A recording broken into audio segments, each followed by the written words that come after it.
అందరికీ నమస్కారం. తెలంగాణ గవర్నమెంటు ఒక డిజిటల్ ఆరోగ్య కార్డులను తీసుకురావడానికి సిద్ధంగా ఉన్నది.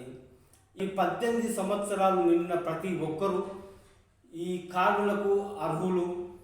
ఇది ఇంటింటి సర్వే ద్వారా ఎవరికి అనారోగ్య సమస్యలు ఉన్నాయి అని తెలుసుకొని వారికి ఎటువంటి చికిత్సను అందించాలి, ఏ విధంగా వీళ్ళని ఇంప్రూవ్ చేయాలని ఇంటింటి సర్వే ద్వారా తెలుసుకొని చికిత్స అందించనున్నది. చాలామందికి ఈ గుండెపోటు, రక్తపోటు, ఇంకిత పెరాలసిస్, ఈ రకరకాల అనారోగ్య సమస్యలు ఉన్నవారిని ఎంతమంది ఉన్నారు, వాళ్ళకు ఏ విధంగా చికిత్స అందించాలి, ఎప్పుడెప్పుడు చికిత్స అందించాలి, ఆరోగ్యమైన పరిస్థితి తీసుకురావడానికి తెలంగాణ గవర్నమెంటు ప్రయత్నం చేస్తుంది. అతి త్వరలోనే ఈ కార్డులను అందించి కార్డులను జారీ చేయనున్నది.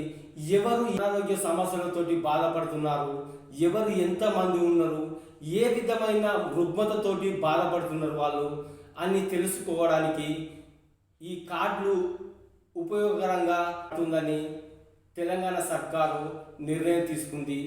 ఇది అతి త్వరలోనే ప్రతి ఒక్కరికి జారీ చేయనున్నది. ద్వారా మనకు మంచి లబ్ధి చేకూరే విధంగా ఈ కార్డులు రాబోతున్నాయని మనం తెలుసుకోవచ్చును. ఇప్పుడు మీరు కనుక 2000 రూపాయల పెన్షన్ తీసుకున్న వారై ఉండి 2000 రూపాయలు మీరు ఒంటరి మహిళగా, లేదు అంటే వృద్ధురాలి కింద, లేకపోతే వితంతువు కింద 2000 రూపాయలు మీరు తీసుకుంటున్నారు. ఇప్పుడు ప్రస్తుతం తీసుకుంటున్న వారికి ఏదో విధంగా యాక్సిడెంటల్గా మీకు అంగవైకల్యం ఏర్పడింది అనుకోండి, లేదు అంటే పెరాలిసిస్ ఇట్లా రావడం అంటూ జరుగుతుంది. అప్పుడు మీరు ఈ 2000 పెన్షన్ నుంచి 4000 రూపాయల పెన్షన్, అంటే వికలాంగులకు సంబంధించిన పెన్షన్కు అర్హత ఎలా సాధించాలో మీకు చెప్తాను.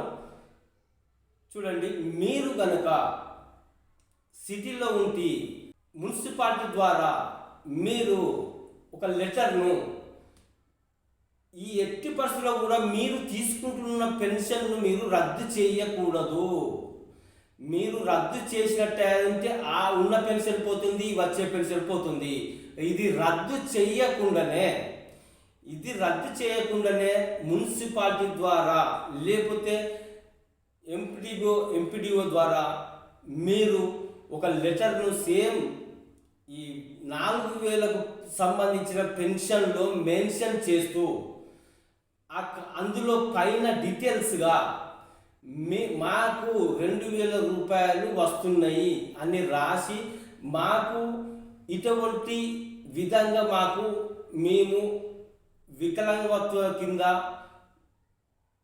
కావడం జరిగింది, మాకు ఈ పెన్షన్ కింద 4000 రూపాయలకు పెంచవలసిందిగా అని అలా పెద్ద అక్షరాలతోటి రాసి మీరు సదరు కార్యాలయంలో మీరు అప్లికేషన్ పెట్టుకుంటే ఇవ్వడం అంటూ జరుగుతుంది. ఇది మీరు 2000 తీసుకుంటున్నప్పుడు, మీకు వికలాంగత్వం కలిగినప్పుడు మీరు సదరన్ సర్టిఫికెట్ కంపల్సరీ కలిగి ఉండాలి. ఫస్ట్ సదరన్ సర్టిఫికెట్, వికలాంగులకు సంబంధించిన సర్టిఫికెట్, మీకు ఎంత శాతం వైకల్యం ఏర్పడ్డది అని మీరు డాక్టర్స్ ఇచ్చే సదరన్ సర్టిఫికెట్ను మీరు కలిగి తీసుకొని ఉండాలి. అది తీసుకున్న తర్వాత దానితో పాటు ఆ లెటర్తో పాటు దీన్ని కూడా మెన్షన్ చేస్తూ మీరు అప్లికేషన్ కొత్తగా పెట్టుకోవాలి. ఎట్టి పరిస్థితుల్లో కూడా మీరు వస్తున్న పెన్షన్ను రద్దు చేయకుండానే ఉండాలి. ఖచ్చితంగా వస్తుంది, కానీ మోసం కొంతమందికి, చాలామందికి కాదు, కొంతమందికి, అంటే ఇలాంటి వారికి 2000 పెన్షన్ను తీసుకుంటున్న వాళ్ళు కొంతమంది మాకు వికలాంగత్వం ఏర్పడ్డది, లేకపోతే ఏదో వికలాంగులకు సంబంధించిన విధంగా 4000 పొందడానికి మీరు అర్హులై ఉండి కొంతమంది ఇది రద్దు చేసుకొని దానికి అప్లికేషన్ పెట్టుకోవడం జరిగింది. ఇది రద్దు చేసుకోవడం వల్ల అది రాకుండా పోయింది, ఇది రాకుండా పోయింది. ఇలాంటి మీరు ఖచ్చితంగా తెలుసుకొని బాగా ఆలోచించి నిర్ణయం తీసుకోవాల్సిన అవసరం ఎంతైనా ఉన్నది. ఇది కొంతమందికి ఉపయోగం పడుతుంది ఈ వీడియో. మీరు ఎట్టి పరిస్థితుల్లో కూడా తీసుకున్న పెన్షన్ ఎప్పుడు కానీ రద్దు చేయకూడదు. రద్దు చేయకుండానే మీరు అప్లికేషన్లో మాకు ఈ విధంగా వికలాంగత్వం కలిగింది, మాకు దీని నుండి దానికి కన్వర్ట్ చేయాల్సిందిగా ప్రార్థన అంటూ పెద్దగా మెన్షన్ చేస్తూ మీరు సదరన్ సర్టిఫికెట్ను మీరు దాంతో జత చేస్తూ గవర్నమెంట్కు మీరు అప్లై చేసుకోవాలి. ఇది మర్చిపోకుండా కొందరికి ఉపయోగపడుతుంది. ఇది మీరందరూ చూసినట్టయితే ఇంకా ఎవరైనా ఉంటే ఈ విషయాన్ని మీరు ఇతరులకు చేరవేయండి. వాళ్ళకి ఎక్కడికో కొంతమందికి ఉపయోగపడచ్చును, దాన్ని చేరవేయండి. వాళ్ళు కూడా బాగుపడితే మనకు మంచిదే కదా. ఓకే, ఇకపోతే తెలంగాణ గవర్నమెంట్ ముఖ్యంగా బస్సు ఛార్జీలు లేకుండా మహిళలు విపరీతంగా తిరుగుతున్నారని, ఈ ఫ్రీ బస్ అనేది రద్దు చెయ్యనున్నదన్నట్టుగా మనకు వార్తలు ఖచ్చితంగా వస్తున్నాయి. ఈ మంత్రివర్గ సమావేశం 11వ తారీఖు నాడు మీట్ అవ్వనున్నది. ఇందులో ముఖ్యమైన డెసిషన్స్ తీసుకోవడానికి రెడీలో ఉన్నట్టుగా తెలుస్తుంది. ఇది ఒకటి ఫ్రీ బస్సును రద్దు చేయాలన్న యోచనలో టీఎస్ గవర్నమెంట్ ఉన్నట్టుగా తెలుస్తుంది. ఇది రద్దు చేస్తే కాస్త తెలంగాణకు ఒక నిధి చేకూరుతుంది అనే విషయాన్ని వీళ్ళు ఆలోచన చేయడం అంటూ జరుగుతుంది.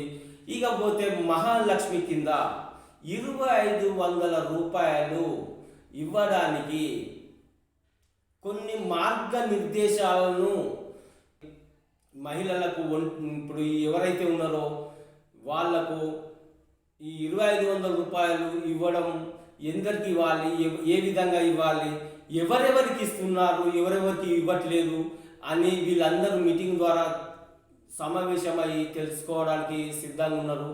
ఇకపోతే ఈ పెన్షన్ల పెంపు అనేది ఇప్పట్లో లేదు. అది జూన్ నెలలో ఎన్నికలు అయిపోయిన తర్వాత జూన్ నెలలో మంత్రివర్గ సమావేశాన్ని ఏర్పాటు చేసి వీటి గురించి ఈ పెన్షన్ పెంపుదలను ఏ విధంగా పెంచాలి, ఎంతెంత పెంచాలి, ఏ విధంగానే నిర్ణయము తీసుకోవడం అంటూ జరుగుతుంది. ఖచ్చితంగా 2000 రూపాయలు 4000 చేయడం, ఈ 4000 వికలాంగులకు 4000 నుంచి 6000కు చేయడం ఎన్నికల తర్వాత సమావేశపరచుకొని వెల్లడించడం అంటూ జరుగుతుంది. విద్యుత్తు మనకు ఫ్రీగా 200 యూనిట్ల లోపు మనకు ఫ్రీగా వస్తుంది కదా. ఇక పోతే ఈ బీపీఎల్ కుటుంబాలకు కొంతమందికి రేషన్ కార్డు లేని వాళ్లకు ఈ ఉచిత కరెంట్ అనేది రాకుండా ఉన్నది. వాళ్లకు ఏ విధంగా ఇవ్వాలని ప్రభుత్వ యోచన చేస్తుంది. రేషన్ కార్డులు జారీ చేయడానికి సిద్ధంగా ఉన్నట్టుగా తెలుస్తుంది. ఎందుకంటే బీపీఎల్ కుటుంబాలు కొంతమందికి రేషన్ కార్డులు ఇప్పటి వరకు లేవు. లేని వాళ్లకు రేషన్ కార్డు జారీ చేసి ఈ 200 యూనిట్లు ఫ్రీగా వాళ్లకు కూడా అర్హులే కాబట్టి వాళ్లకు కూడా ఇవ్వడానికి ఈ రేషన్ కార్డులను ఇవ్వడం అంటూ జరుగుతుంది. అది కూడా జూన్ నెలలోనే. ఇక గ్యాస్ సిలిండర్, ఈ గ్యాస్ సిలిండర్కు ఈ ఎలక్ట్రికల్కు సంబంధించి కూడా కేవలం రేషన్ కార్డుతో ముడిపడి ఉన్నందున చాలామంది బీపీఎల్ కుటుంబాలకు అంటే పేదలకు అందడం లేదు అందరికీ. కనుక రేషన్ కార్డులో ఈ బీపీఎల్ కుటుంబాలకు ఎవరెవరు ఉన్నారని ఒక సర్వే చేసి వారికి మాత్రమే రేషన్ కార్డులు ఇచ్చి వీటికి అర్హులను ఈ ఏదైతే గ్యాస్ సిలిండరు ఈ ఎలక్ట్రికల్ సంబంధించి ఈ రెండింటికి వాళ్ళను అర్హులను చేస్తూ ఒక సర్వే ద్వారా వీళ్లకు కూడా అర్హులే కాబట్టి వాళ్ళకు కూడా చేయడానికి సిద్ధంగా ఈ జూన్ తర్వాతనే చేయనున్నది. వీళ్ళందరూ ఒక సమావేశాన్ని ఏర్పాటు చేసుకోవడం అంటూ 11వ తారీఖు జరుగుతుంది. ముఖ్యమైన విషయాలు ఇవన్నీ వాళ్ళు ఒక నిర్ణయానికి రావడం అంటూ జరుగుతుంది. ఆ రోజున మనం వేచి చూద్దాం ఏం జరుగుతుంది, ఏ విధంగా గవర్నమెంటు డెసిషన్ జరుగుతుంది అనేది మనం తెలుసుకుందాము. ఇక ఇంతటితో సెలవు.